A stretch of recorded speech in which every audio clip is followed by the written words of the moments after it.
Like I said before, what was it really about? Was it about their rights or yours? They want the rights to take your rights. When you have cartoons like SpongeBob always did that nobody paid attention to, in these movies that show you same sex, how do you explain that to your son or daughter? How do you explain that? They want the rights to take your rights away. That's what the fights that's really been about all this time. All the picket signs, all the boycotting, all the rights for everybody to love who they want to love. Now all of a sudden, there are certain requirements. There's certain movies that don't supposed to have sex in it, but it does. Why is that? Is it about is it about freedom of speech and free to love who you want to love? Or is it about free to do what you will as long as it's the will of the devil? Am I missing something? Tell me why do they have these kind of things in kids movies? If they want to get you on that side, they start early. Nothing happens later. It happens early. They start early, taking your will to like and love what you want to love. Everything has to go their way.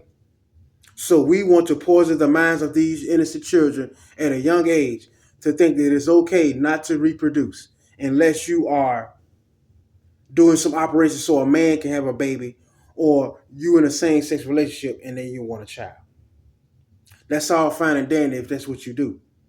But what if I always preached and said on this channel? Don't take away other people's rights to love what they want to love. Don't force them. Don't constantly plaster it in their face.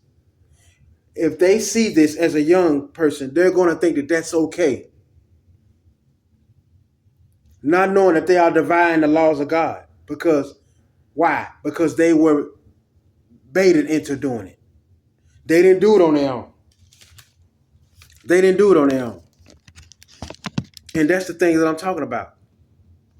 They always make it seem like everybody's fighting for the right to love the same partner. They're fighting for the right for you to love the same partner. They already got it, and then they want to cancel you for stuff like this, for mentioning stuff like this. Baiting you, persuading you, and making you like something that you don't even know you like. It's easy. It's easy to do. Why is that? These young innocent boys and these young innocent girls don't have any choice, no say-so over their own life. They got parents out there that feel like, hey, they brought them in this world, they can control everything about them until the time they die. You don't want to listen to me? Okay, forget it then. I don't want to have nothing to do with you. I'm going to make your life miserable because you don't want to be somebody that's just showing people one thing but doing another. Embarrassed about it, but want to push it. These agendas. You can like what you like, but what a child likes and what they decide to like, let them have the chance to decide. You're basically giving them one option when they have more than one. Nothing happens naturally. That's why I say it doesn't happen naturally. It happens by persuasion. It happens by TV. It happens by movies. That's how it happens. They want the right to take your rights away from you. Period.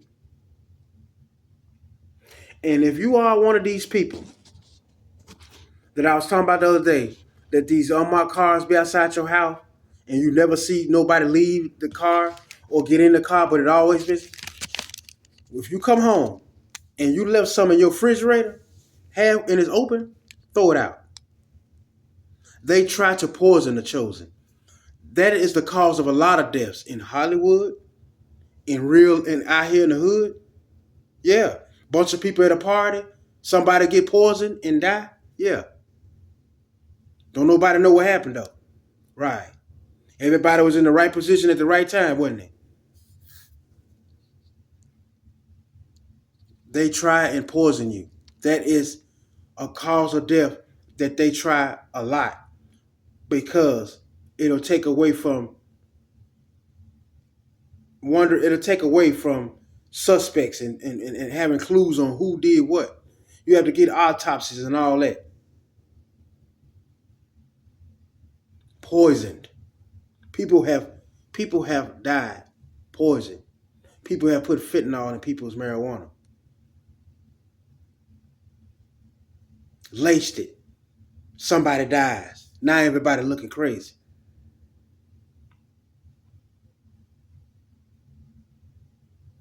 The world is sick, man.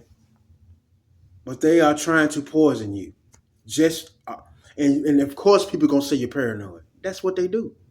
If you could cover up truth with craziness, it'll make you not look at the truth. All you see is craziness. It's in you. You can't, because that's what they put out there. They put that out there for you to see being crazy.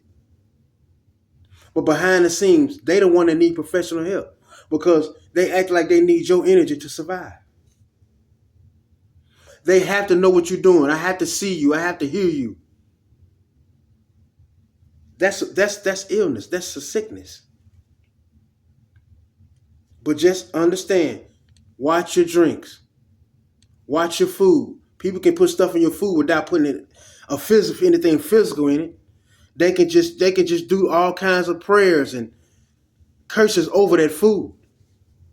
They can feed you the same food they feed your child, but it'll have an effect on you because of what they prayed over your food. So just remember, man, watch your food and watch your drinks, man. You ain't a big deal to you, but you're a big deal to somebody. All this going on, it ain't going on for nothing. You're about to have a lot. You're about to change people's lives. You're about to do some big things, and they want to take it from you. It's just that simple, man. Now,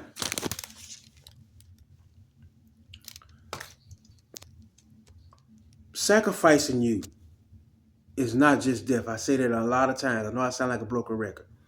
But if people can see you without you ever seeing them, that's just like it. You have been eliminated or terminated out of the system. You understand what I'm saying? So the people around you have turned into monitoring spirits. That's monitoring your every movement. That's watching you secretly. That's listening to you through your TVs, your devices. They all have come together and decided they will want to be monitoring spirits in your life. They'll give their soul up as long as they can watch you. Now, ain't that sad?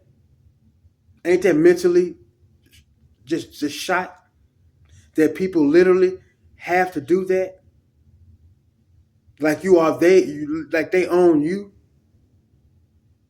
Mentally insane. They try to drive you like that, but everything that does not hit the target, where does it go? It goes right back. So when people start coming up acting like they're crazy, you know why. Because that's exactly what they tried to do to you. And they should have left you alone. It's just that simple. They turned into a monitoring spirit just to be able to be involved and watch you completely all the time. And that is sad. Gave their soul away just to be a monitoring spirit. Just to have people in communities and all this kind of crap doing all this stuff. People have the nerve to take and then use what they took to try to control your life. Then they have the nerve to try to throw things in your face. If people will not compete with you so much, they actually can take the time out to try to love you. But it's always something blocking. Ego and evil. There's no way around it. They are monitoring spirits. They are no longer of you. They are no longer have the soul of the Most High. They know they now belong to Satan. All you can do is pray for them and hope that they come back around. But mostly what it is, y'all, is you being a chosen one, a divine being. They want you to suffer your whole life, poverty, your entire life. Even if they can help you, they ain't really trying to help you. Just enough to make sure you stay one step below them. See, it's not about love.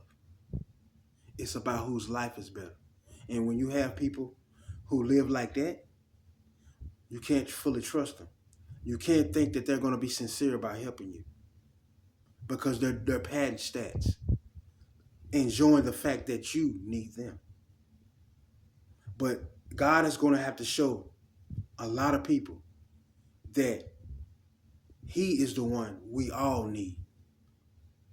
Be careful thinking that you have such a God complex that you own somebody, because God will show you just exactly who He is, and you own nothing on this earth. He does. Y'all have a blessed one. I love y'all.